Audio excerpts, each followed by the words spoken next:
સુરતના રાંદેર પોલીસ સ્ટેશનની એક મોટી બેદરકારી સામે આવી છે। બિનવારસી હાલતમાં મળેલી બાઇક અને 2 લાખથી વધુ રોકડ પોલીસને સુપરત કરાયા પછી તપાસ કર્યા વગર જ પોલીસે આ તમામ મત્તા અસલ માલિકના બદલે ચોરને જ સોંપી દીધા, જે બાદ આ સમગ્ર ઘટના પોલીસ માટે મોટી ફજેતી બની છે।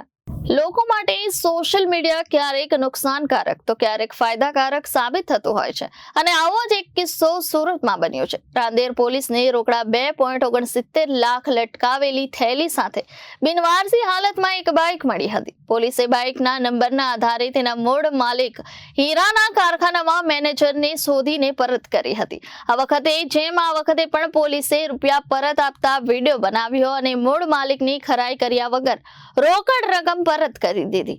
આ ઘટનાના થોડા દિવસ પહેલા મેનેજરના મકાન માલિકના ઘરમાં ચોરી થઈ હતી અને તેની ફરિયાદ પણ નોંધાઈ હતી। પોલીસે બનાવેલો વિડીયો મકાન માલિક સુધી પહોંચતા તેમને થયું કે 3 મહિનાથી ભાડું ચૂકવ્યું નથી, તો મેનેજર પાસે આટલા પૈસા ક્યાંથી આવ્યા અને ભાંડો ફૂટી ગયો। જે પૈસાથી મેનેજરે પોલીસ સાથે ફોટો સેશન કર્યું, એ મકાન માલિકના ઘરમાંથી જ પૈસા ચોર્યા હતા। સાથે ચોરે પોલીસની આંખમાં પણ ધૂળ નાખી હતી।